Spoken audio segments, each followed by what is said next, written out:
Bismillahirrahmanirrahim. Assalamualaikum warahmatullahi wabarakatuh.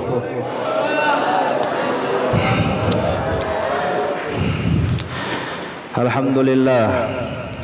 Alhamdulillahilladzi hadana bi'abdihil mukhtari man da'ana ilai bil idni wa qad nadana labbaika ya man dallana wa hadana.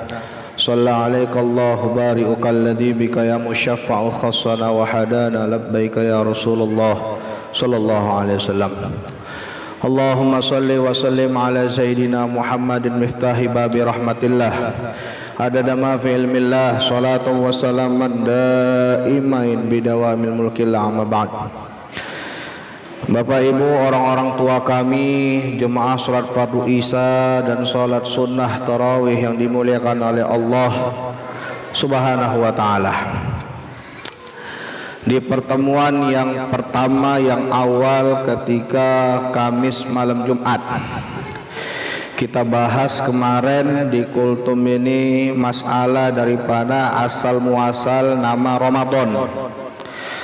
Lalu sejarah turunnya perintah puasa Ramadan.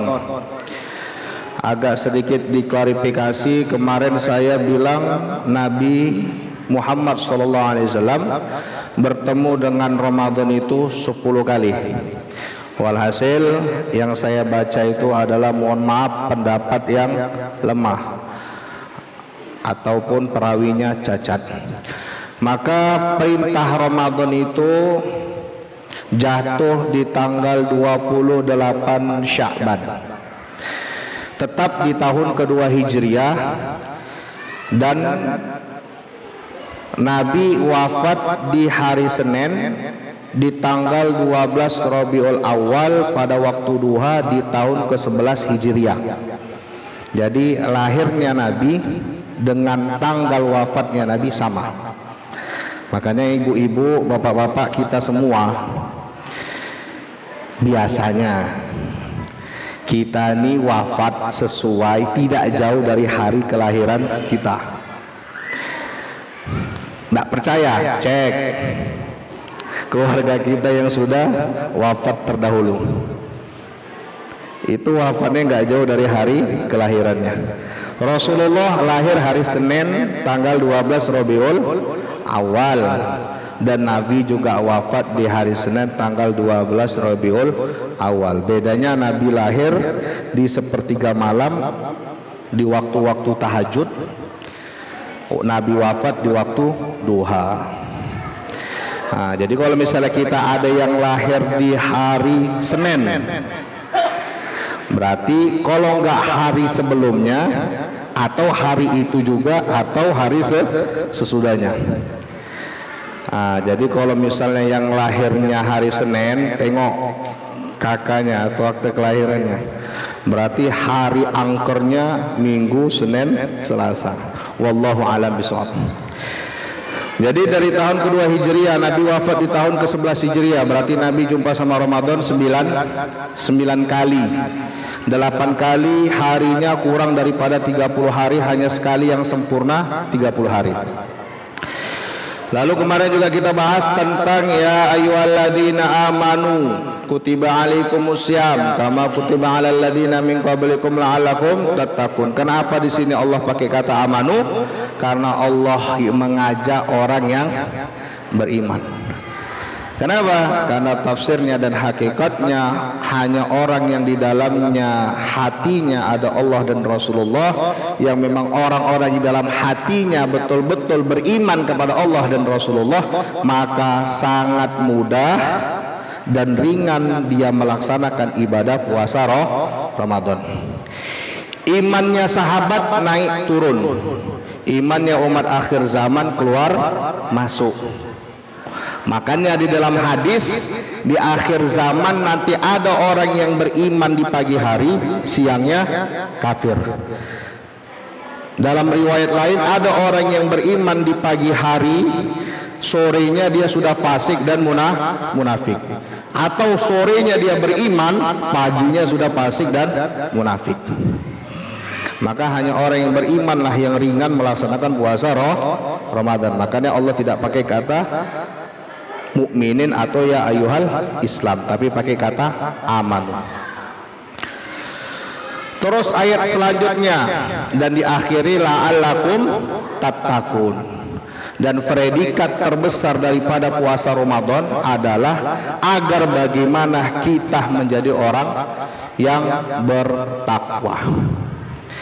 Dan bedanya puasa dengan orang yang sedang belajar itu apa bedanya? Ada yang tahu? Bedanya kalau orang yang sekolah yang belajar, dia hari-hari belajar, nanti di akhir semester baru dia diuji. Bedanya dengan Ramadan apa? Kalau kita di bulan Ramadan kita diuji dengan puasa, ya, dengan degan. Nengok tabung gas pun udah macam kelapa muda, nengok coro udah macam kurma. Diuji, tapi nanti dari ujian tersebut barulah kita dapat pelajaran. Kalau sekolah belajar baru ujian. Tapi kalau puasa diuji dulu kita, diuji selama Ramadan, barulah dari ujian di bulan puasa ini barulah kita dapat hikmah pelajarannya. Makanya dapat predikat tertinggi la'allakum tattaqun. Ayyaman ma'dudat pamangkana minkum maridon. Ada ayat selanjutnya. Barang siapa di antara kamu yang sakit, maridon, au ala safarin, ataupun yang sedang melaksanakan atau sedang dalam perjalanan, fa'iddatum min ayyamin ukhor, maka boleh dia tidak berpuasa, belum titik, tapi dia mesti mengganti, mengkodoh ukhor, yaitu berapa hari dia meninggalkan puasa Ramadan. Jadi untuk orang yang sakit sama orang yang sedang berperjalanan, safar, maridon au ala safarin, ini dibolehkan untuk tidak puasa atau dibolehnya berbuka puasa. Gini, kalaulah kita belajar Al-Quran tidak ada gurunya, sesat. Baca buku, baca kitab tanpa paduan guru sama layaknya kita belajar sama setan, atau kalau bahasa saya sekarang otodidak. Jadi kalau kita beli kitab, kita baca Quran, mau mentafsirkan Quran mesti harus melalui jalur guru atau seorang ulama. Hari ini ada orang gak mau aku ikut-ikut ulama, yang penting aku langsung Quran hadis.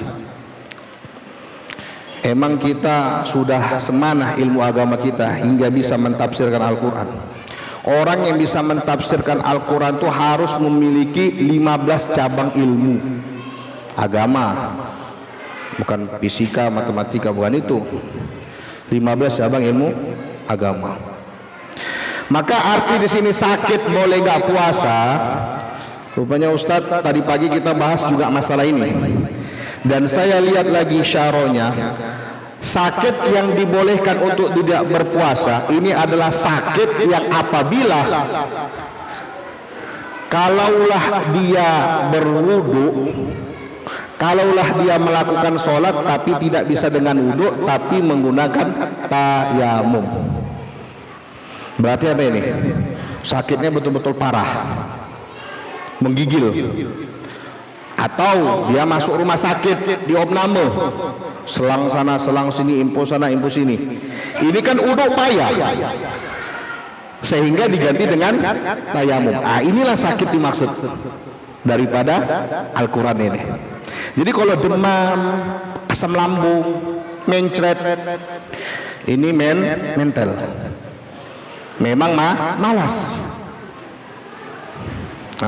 Jadi arti masuk sakit di sini adalah sakit apabila kalau dia sholat wudunya nggak bisa pakai air, pakai tayamum.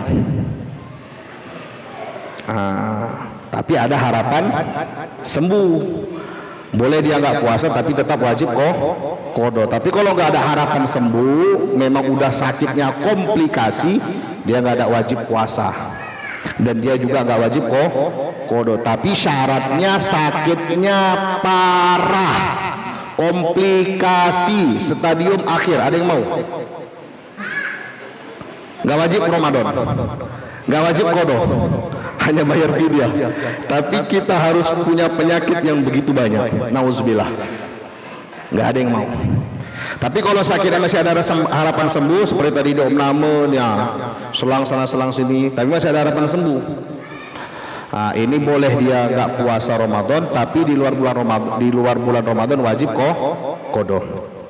Ini arti daripada sakit. Awala safarin, sedang melakukan perjalanan. Tadi pagi sudah saya bahas juga di majelis bapak-bapak. Perjalanan di sini ibu-ibu bukan perjalanan mau beli bahan kue untuk lebaran. Bukan perjalanan ke Sambu, ke Sentral, kemana lagi? Serba 35 laku. Nah, kemana lagi? Bukan itu. Perjalanan di sini adalah perjalanan yang memang menempuh jarak 82 km. Riwayat lain 85, ada juga yang mengatakan 80 km. Perjalanan yang jauh. Kalau di bawah itu maka dia tidak dikatakan safar.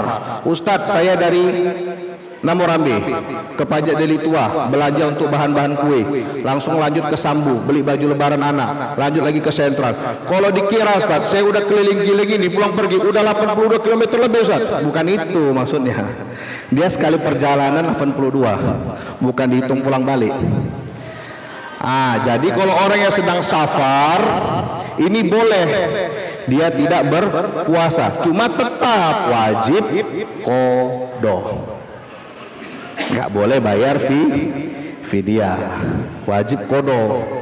Kalau kita bayar fidyah, fidyahnya nggak sah, qadhonya nggak dikerjakan, terus terhitung kita tidak puasa. Jadi perjalanannya ini mubahan, yaitu perjalanan mubah yang tidak ada unsur maksiat. Kita ambil contoh mudik saja. Mudik kan ke pulang kampung, ke Siantar, ke Kisaran, ke Batubara, ini kan udah lewat ini, lebih. Mudik tadi kan silaturahmi, jumpa sama orang tua, jumpa sama abang, kakak, beradik di saudara, kan silaturahmi, ada unsur agama. Tapi mau kemana? Ke Siantar, mau nengok cewek, ini nggak boleh. Kenapa? Ada unsur maksiat. Inilah yang dibolehkan, tapi tetap juga dia di luar bulan Ramadan mengqadha. Ini kan maksudnya agama ini memberikan kemudahan buat kita. Ya, Islam ini mudah, tapi jangan dimudah-mudahkan. Tidak sulit Islam ini. Ada semua keruksuan itu ada. Udah, insya Allah ayat selanjutnya kita bahas akan di pertemuan selanjutnya. Wallahu a'lam bishawab. Assalamualaikum warahmatullahi wabarakatuh. Waalaikumsalam warahmatullahi wabarakatuh.